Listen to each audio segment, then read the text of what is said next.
Strap on your seatbelts, it's time for Rocket League Central. I'm here with Mr. Distracted Driver, Mr. Brody Leafex Moore. We're just gonna start with the insults. I'm only distracted when I'm playing Rocket League, driving in Rocket League, snacks all over the place. Sometimes you forget to play, okay? We got a distraction for you guys with a lot of Rocket League coverage coming up. We got the CRL coverage in the Grid Watch, and we got some hot plays and hot shots, and a special guest joining us to talk everything Carball in a little while. But before we get into that, now that Rocket League's free to play, any thoughts on how that might be changing up the game? Oh, dude, it's already changed up the game. I mean, we went from 250,000 concurrent players, which is already good, to 1 million and almost 2 million at one point. So, and honestly, it's so many more eyes on the esports, so many more items sold in the game, which means the game is gonna last that much longer. It's great all around, and if you don't have the game downloaded already, what are you doing? Go download it. So now that it's free to play, you kind of have no excuse not to be playing. So if you're going off to college, maybe you can join a CRL team just like these guys did.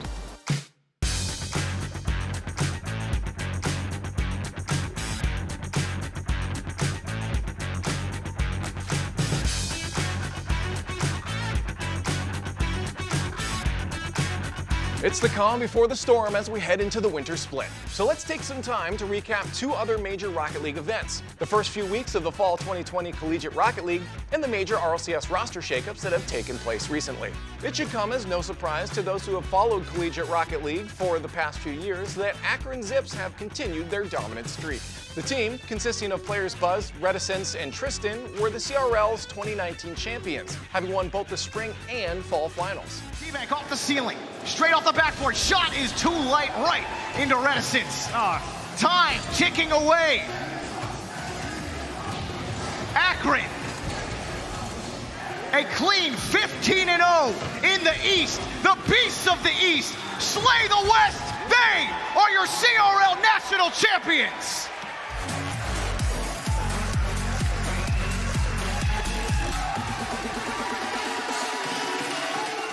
Their incredible performance continues into 2020, with Akron having conquered the Spring Showdown and Summer Series while being well on their way to take the Fall Championship as well. Akron are now thinking, hang on a second, we got work to do now. Oh, and then Tristan! It's like a game of horse, one-upsmanship, and he comes through with this! The first touch and the flip reset. Their rivals to the East and West are no slouches either, though.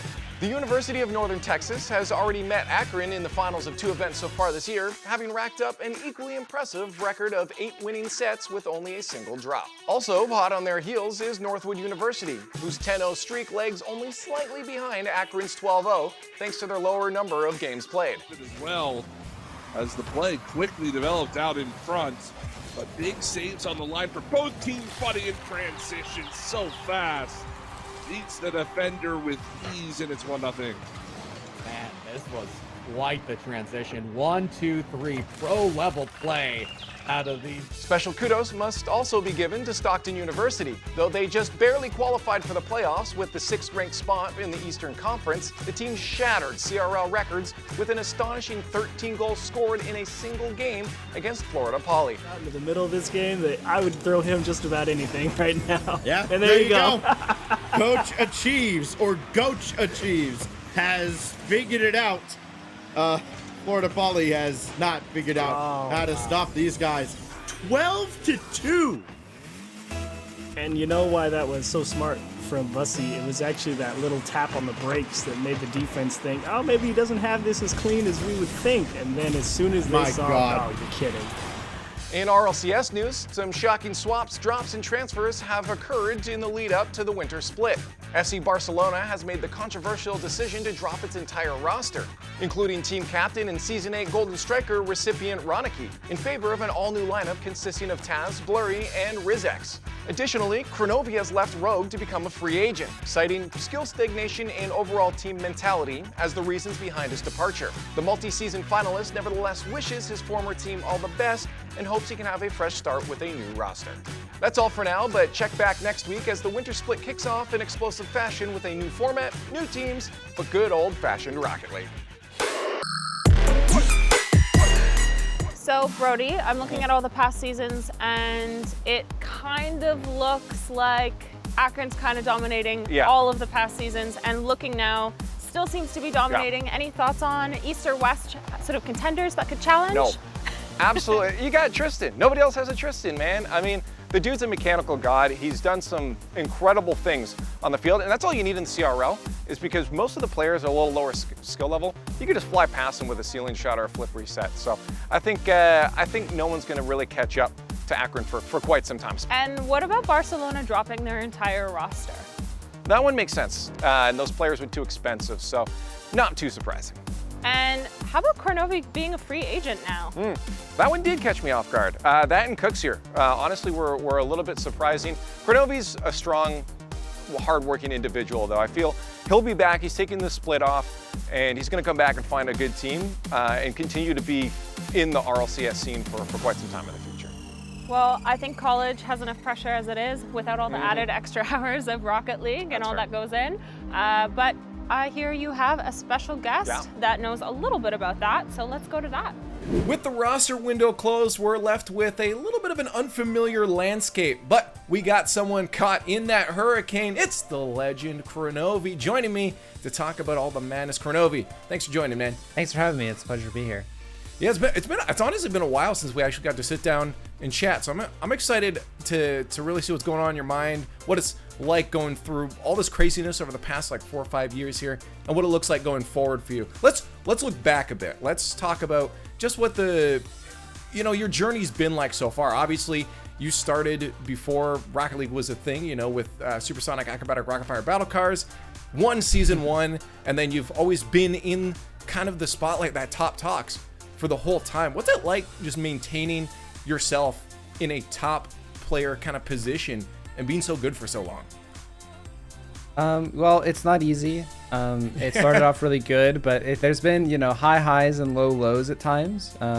Competition has always been fierce, especially just recently, with even more people signing up for every single RLCS, and there's so many teams biting at your heels all the time if you're at the top. So you really need to just stay consistent, focus on yourself, and you really have to evolve over time. I don't think I would still be able to play every season if it wasn't for, realizing, hey, this thing people are doing right now might be really popular later, and I should get ahead and start practicing it now.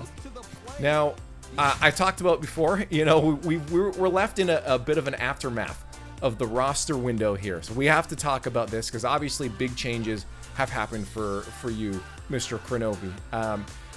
You have been, again, in the RLCS for forever. Since the beginning, you're one of the vets that are continuing to up their game and stay at the top here. But obviously, now you're not on Rogue anymore, which means you're not on a team, and you've mentioned that you are taking the split off to look at yourself. I have to be real. I think we all kind of saw something coming here. We've seen the rumblings of a change happening with Rogue in the past. So I'm just kind of curious what it's like to be in that spot, I guess, where something's about to change. You don't know exactly how it's going to change and how you keep playing through that. Because I feel like that is a big mental hurdle to overcome. Yeah, I mean, after everything that had happened earlier in the year, my goal was kind of just to squash the personality differences and just focus on competition. We were going to play with each other, guaranteed the whole split once we signed with Turin. So it was much easier to be motivated and looking forward at winning than it is to get distracted by, something else. It doesn't need to drag us down.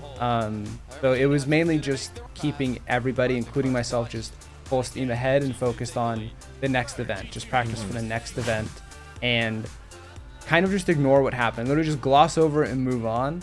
And just focus on winning, because at the end of the day, that's the one thing all three of us on the team can agree on, right? But it doesn't matter how we win, we just want to win. So we can channel that into a team atmosphere that most of the time was pretty good. Yeah, honestly, this is why I tell people, and I'm not just saying this because I'm talking to you right now, I say this at other times too, is you, in my eyes, have been one of the most level-headed, one of the most straightforward person. You're hardworking. You know what needs to be done to get the job, and you make sure that you're working on yourself first to always better yourself. And this kind of goes to prove that too, that you're saying, you know what, a split isn't going to matter. I don't need to, as you said, have my name in the spotlight the whole time.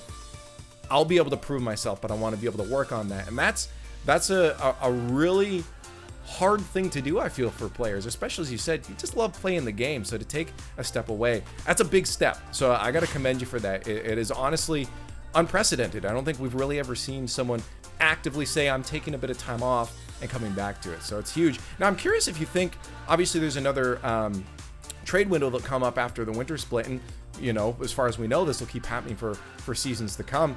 Do you feel like it being so short, other players are going to be caught in a situation like you, where like, you know, options aren't the best, I'm taking a split off? Do you think we'll see this more with top players, where a split may come to be a bit of a break period for them? We'll see it more if I pull this off. I'm really hoping that I can set a precedent with this. I would love to, in a year from now, look back and go, remember that time I took like the biggest gamble anybody had ever taken and it worked, and I proved you could.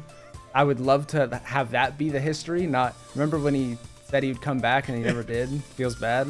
Kronovi, man, I'd love to chat a lot longer with you, man. It's been a while. Hopefully get some more chats in the future. But I wish you best of luck during this off season, the Kronovi off season, and then heading obviously into that spring split there. I'll be sure to tune into streams. I'm sure you'll be doing that. But thank you so much for joining me, and good luck going forward. Thank you so much. It was a pleasure.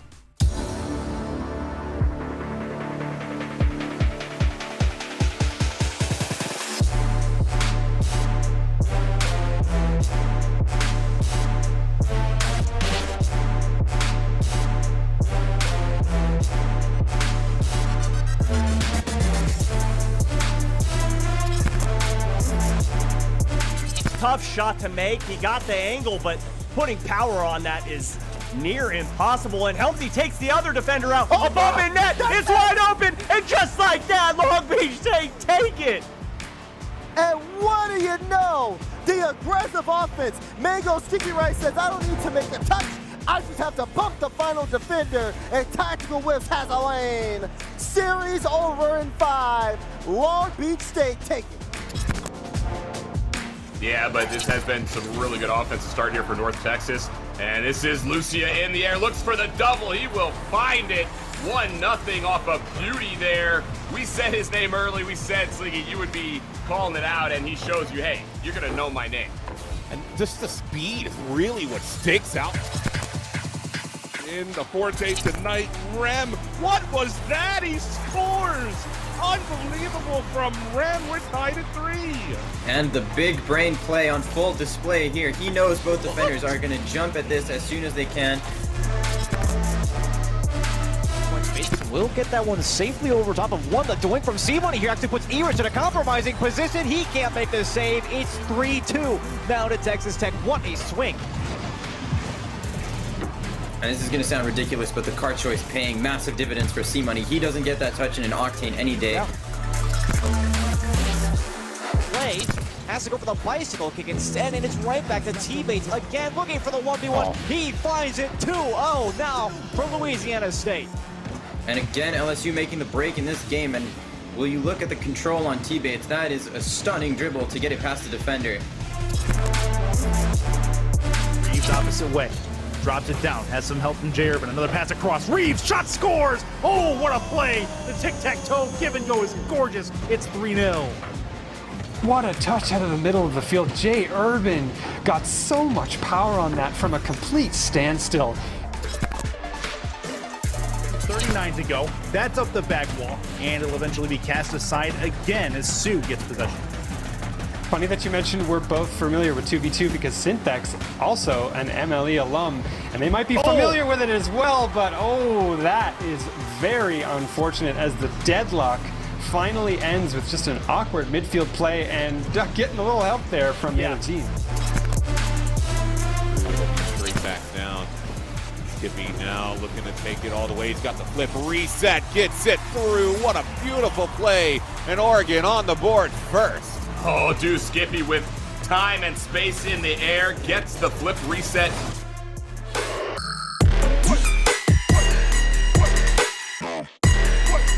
Sick plays can only be followed up by one thing. You know what that is? What's that? Trash plays and trash memes. And we got those for you guys. Coming up first up is Mr. Ado, and he's showing us something we've all been through before. We've all felt this, and it can be defined by one word, and that word is pain.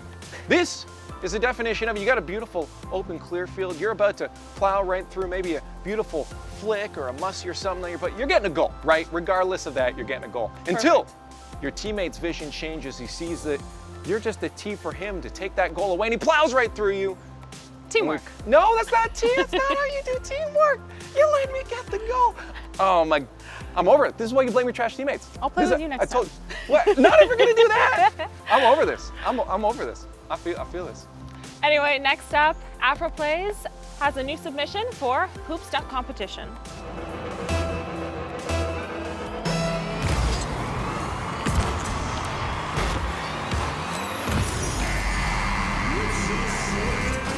Okay, so there definitely should be a trick shot competition leading up to the RLCS finals. Well, no? I don't disagree with, no, I agree with you. I just don't know if AfroPlays will be in that. That definitely fell into his lap. I'm spamming calculated right now, because like, he definitely kind of, I mean, it looked cool, but there's no way he planned on that. Now there are, and again, I agree with you, there are a lot of really sick freestylers out there that are doing like the dribble runs and stuff where they're doing stuff like that, and it blows my mind that that can be calculated, but for the most part, a lot of those things kind of happen just off the cuff. So I'm not sure I'll make it, but you know who will make it? It's Periodic Cable with this next dribble play. Let's take a look.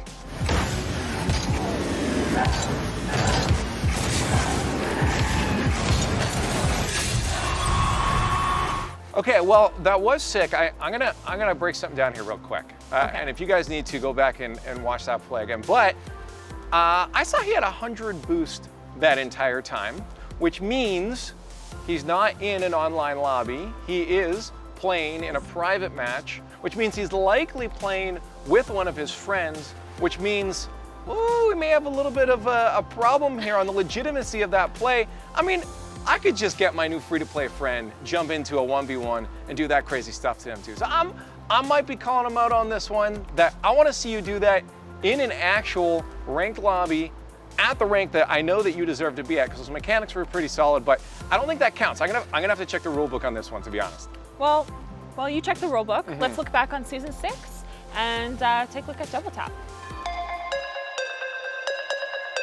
Everyone loves a good comeback story. A tale of dizzying highs and harrowing lows, of last-minute redemptions and skin-of-your-teeth comebacks. This is the story of Cloud9's triumph in the finals of the Rocket League Championship Series 6th season, and how they were able to snatch victory from the jaws of defeat. Cloud9 were already prospective finalists when the first day of the Season 6 Championship kicked off. Having just come off of huge wins at the second Universal Open and rival esports Summer Open events, the mighty triad of Gimmick, Torment, and Squishy Muffins was considered to be the strongest team in North America. Thus, most of the speculation as to who would take the Season 6 crown often came down to a toss-up between C9 and Dignitas, the Season 5 champs who dominated Europe. What no one could have predicted, however, was the unexpected rallying potential of Weedham Girls, another European titan who faced off against C9 in their first match. Though C9 secured a convincing lead, winning 2 back-to-back games 5-0 and 4-1, Weedham Girls grit their teeth and struck back hard. Halfway into another game. Coming back down, Metsonaris' shot. Squishy's not there, but the shot is wide again. Torment trying, just looking for the clear at this point. Is Cloud9's going to be suffocated? Ignite will finish it. We Dem Girls takes the victory. All of a sudden, the team everyone expected to breeze through to the finals had been slapped down to the lower bracket, and in the first round, no less. This was something of a wake-up call for C9. They were balancing on the razor's edge, as one more drop set would send the American champs packing. As if wanting to prove that they were still championship material, Cloud9 pulled off an impressive 3-0 sweep against Tainted Minds, their first lower bracket opponents, with a healthy goal distance in each game to boot. Down to the last 10 seconds, they are still playing as hard as they can. There is no giving up in their hearts. The Rocket League Championship Series is better when Tainted Minds, and in particular CJ is involved, and he scores one for good measure on his way out. But their journey was far from over. Standing between them and the trophy was a veritable gauntlet of top-level teams, including Chiefs, Flipside Tactics, and even Season 5 runners-up, NRG. And they just need one goal, anything, to go in the orange net. Fireburner past one, Torment's there. Fireburner demolished after contact. Squishy back to Torment, looking for the shot. He puts it back into the corner, chooses to go for the pass play instead. 3 players crash in the box. Gimmick puts it in! Driven by their hunger and determination, C9 eked out narrow 3-2 win after narrow 3-2 win, clawing their way back to the lower bracket finals where they were once again faced with Weedem Girls, the very team who had knocked them down in the first place. Armed with knowledge, momentum, and determination, C9 sent their rivals packing in a tight but decisive 4-2 set, refusing to allow a repeat of their initial showdown. You heard them on the desk talking about it. What a play, are you kidding me? Squishy and Gimmick tag team the fourth one.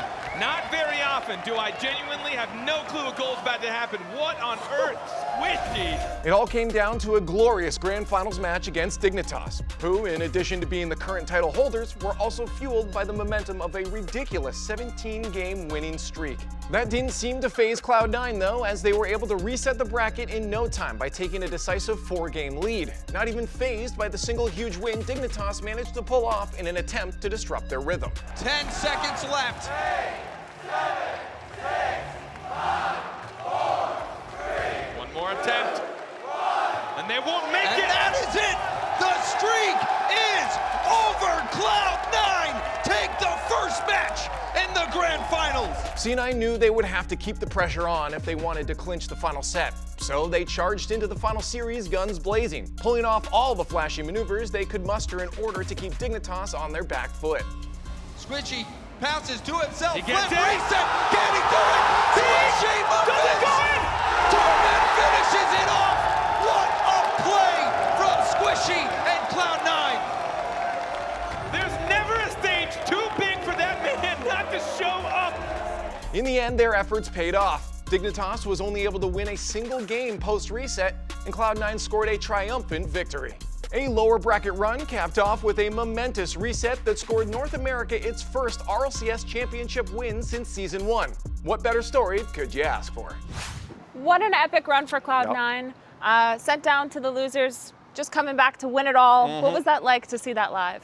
It was fantastic. I mean, first off, if my memory serves me correct, that was in Vegas, so always a bonus. But it was great to see. It was great to see the longest lower bracket run possible. Knocked out in the first round, all the way through bracket reset, and then they did it in style. I mean, they were flip resetting on the previous world champions. Like they just sent a message out to everyone else to watch out for them. It was phenomenal, energetic. It was a great time. Amazing. Yes. Well, that's all the time we have for today. Check out some more of our content on YouTube and, of course, Twitter at WatchRLC.